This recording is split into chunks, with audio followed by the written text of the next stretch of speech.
নমস্কার, আপনাদের সকলকে স্বাগত জানাই চ্যানেল রূপা মুখার্জিতে। সাহিত্যের ইতিহাস পর্বে আমাদের আজকের আলোচনার বিষয় হলো মহাভারত। চলুন শুরু করা যাক। তবে তার আগে আমি আপনাদেরকে অনুরোধ করব যে অবশ্যই হোয়াটসঅ্যাপ চ্যানেলটি জয়েন করে নেবেন। ওখানে আমি বিভিন্ন সময় বিভিন্ন নোটস আপডেট ওখানে দিতেই থাকি। আর টেলিগ্রাম যে চ্যানেলটি রয়েছে সেখানে কিন্তু আপনারা কেবলমাত্র পিডিএফ পাবেন, পেড এবং ফ্রি ভার্সন দুটোই পেতে পারেন। অবশ্যই যোগদান করবেন। চলুন শুরু করা যাক। কোন অনুবাদ দিয়ে মধ্যযুগে বাংলা অনুবাদ সাহিত্যের সূচনা হয়েছে? ওই কাব্যই কেন প্রথম অনুবাদ হলো?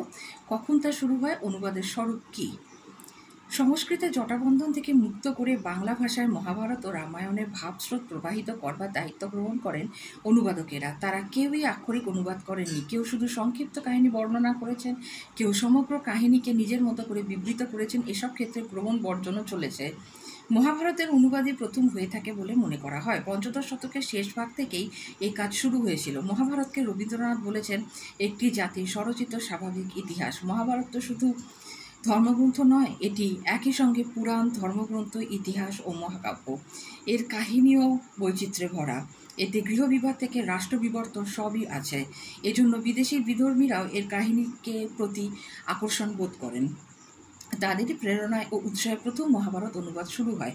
অপেক্ষাকৃত কম তীব্র কাহিনী ও বৈচিত্র্য কম থাকায় রামায়ণ পরবর্তীকালে অনুদিত হতে শুরু করে। পরাগলি মহাভারত কাকে বলে? পৌরাধিপতি হুসেন শাহের এক সেনাপতি ও চট্টগ্রামের শাসনকর্তা পরাগল খাঁর নির্দেশে তাঁর সভাকবি গোবিন্দ পরমেশ্বর এক মহাভারত রচনা করেন। কবি নিজ গ্রন্থের নাম পাণ্ডব বিজয় দিলেও গ্রন্থটি পরাগলি মহাভারত নামেই খ্যাত হয়ে যায়। পাণ্ডব বিজয় রচনাকাল কত? কবির নাম কি? এই কাব্য সংক্ষেপে বর্ণনা করুন। ১৬শ শতকে পাণ্ডব বিজয় রচিত হয়। কবির নাম গোবিন্দ পরমেশ্বর। দিনেকে শুনবার মতো করে কবি মহাভারত কাহিনীকে বলতেন প্রয়াসী। রচনাটি বর্ণনামূলক হলেও কাহিনী বিস্তারে কবির আগ্রহ নেই। ১৮ পর্বে পাঁচালী আকারে রচিত অলঙ্কার বাহুল্য গ্রন্থের বৈশিষ্ট্য বহুস্থানে প্রত্যক্ষ উক্তি প্রত্যুক্তি গ্রন্থকে আকর্ষণীয় করেছে। মুসলমানের প্রেরণায় মুসলমান রাজসভা রচিত হলেও কাব্যে ইসলামী শব্দ নেই বললেই চলে। ছুটিখানি মহাভারত কোনটি? কবিকে রচনাকাল কত? চট্টগ্রামের শাসনকর্তা পরাগল খাঁর পুত্র এই ছুটি খান। তিনি তার সভাকবি শ্রীকর নন্দীর কাছে সম্ভবত বিশেষ অংশ বিস্তৃতভাবে জানতে চান। তাই শ্রীকর নন্দী জৈমিনী মহাভারত অনুকরণে কেবল অশ্বমেধ পর্বে বিস্তৃত অনুবাদ করেন। সম্ভবত ১৬শ শতকের তৃতীয় দশকে এই গ্রন্থ রচিত হয়েছিল। এই গ্রন্থের নাম ভারত পাঁচালী, কিন্তু তা ছুটিখানি মহাভারত নামে অধিক পরিচিত। শ্রীকর নন্দীর ভারত পাঁচালী সম্পর্কে সংক্ষিপ্ত বিবরণ দিন। পরাগল খাঁর পুত্র ছুটি খানের নির্দেশে তাঁর সভাকবি শ্রীকর নন্দী মহাভারতের আর এক অনুবাদ করেন, যার নাম ভারত পাঁচালী। তিনি জৈমিনী মহাভারতের অনুকরণে অশ্বমেধ পর্ব অনুবাদ করেন। শ্রীকর বাহুল্য বর্জিত সর্বজন বোধগম্য বিবরণ লিপিবদ্ধ করেছেন। কবির রচনাভঙ্গি অনায়াস এবং কবি হাস্য পরিহাস প্রিয়। কোথাও কবির মূল্যের থেকে পরিচালিত। এটি ১৬শ শতকের তৃতীয় দশকের অনুবাদ। মহাভারত অনুবাদকদের মধ্যে সবচেয়ে জনপ্রিয় কে? তার কাব্য কিভাবে সমাপ্ত হয়? তার অনুবাদ রীতি কী? মহাভারতের অনুবাদকদের মধ্যে সবচেয়ে জনপ্রিয় ছিলেন কাশিরাম দাস। তবে তিনি মহাভারতের অনুবাদ সম্পূর্ণ করতে পারেননি। তিনি আদি, সভা, বন ও বিরাট পর্ব রচনা করে দেহত্যাগ করেন। গ্রন্থমন্ত্রে ইঙ্গিত আছে, আদি, সভা, বন, বিরাটের কতদূর ইহা রচি কাশীদাস গেলা স্বর্গপুর। তাঁর অসমাপ্ত কাজ সম্পূর্ণ করবার দায়িত্ব নেন তাঁর পুত্র, ভ্রাতুষ্পুত্র ও শীর্ষস্থানীয় অনেকে। অসমাপ্ত পর্বগুলি রচনায় পাওয়া যায় নিম্নমত: দ্রোণ পর্ব নন্দরাম, তিনি কাশিরাম দাসের ভ্রাতুষ্পুত্র। শল্য ও নারী পর্ব ভৃগুরাম দাস। অশ্বমেধ পর্ব দ্বিজ রঘুনাথ। অন্যান্য পর্বের ভণিতায় নিত্যানন্দ ঘোষ, গঙ্গাদাস সেন, গঙ্গাধর দাস, রাজেন্দ্র দাস ও গোপীনাথ দাসের নাম পাওয়া যায়। কাশিরাম দাস আক্ষরিক বা ভাবানুবাদ করেননি। প্রাচীন কবির সূত্র গ্রহণ করে নিজের দেশ ও সমাজের দিকে তাকিয়ে তিনি স্বাধীনভাবে লিখেছেন। কাশিরাম দাসের মহাভারতের গ্রহণ বর্জন বিষয়ে কিছু তথ্য দিন। কাশিরাম দাস মহাভারতের কাহিনীতে প্রচুর গ্রহণ বর্জন করেছেন। ব্যাসের গ্রন্থের সঙ্গে পর্ব সংখ্যার সমতা থাকলেও কাশিরাম পর্ব বিভাগ ও নামকরণের স্বাধীন পথে চলেছেন।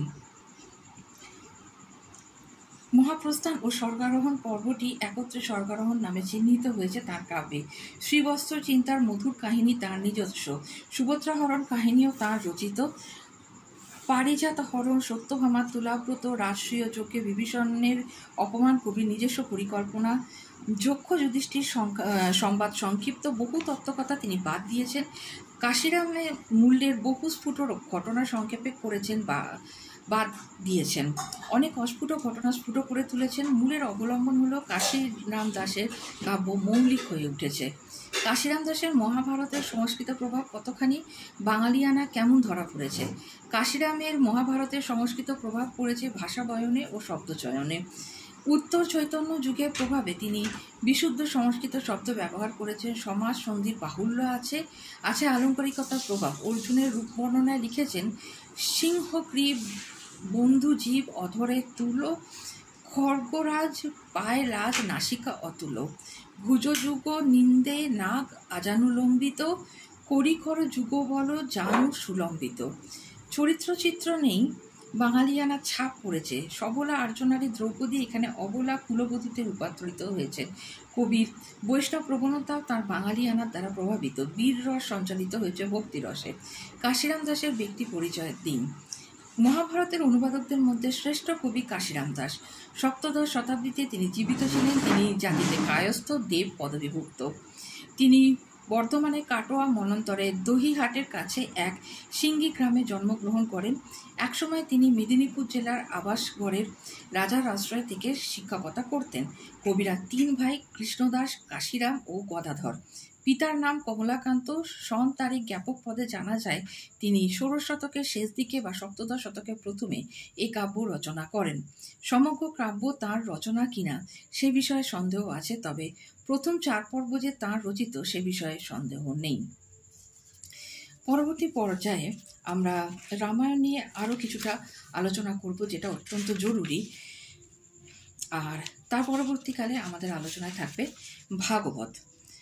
আর এটি খুব গুরুত্বপূর্ণ ব্যাপার, কারণ এগুলি মনে না রাখতে পারলে কিন্তু সাহিত্য নিয়ে পড়াশোনা করাটা খুব বিপজ্জনক। তাহলে দেখা হচ্ছে পরের ভিডিওতে। চ্যানেল সাবস্ক্রাইব করতে ভুলবেন না। কোনো প্রশ্ন থাকলে এই বিষয়ে অবশ্যই কমেন্টসের মাধ্যমে জানাবেন। ধন্যবাদ, নমস্কার।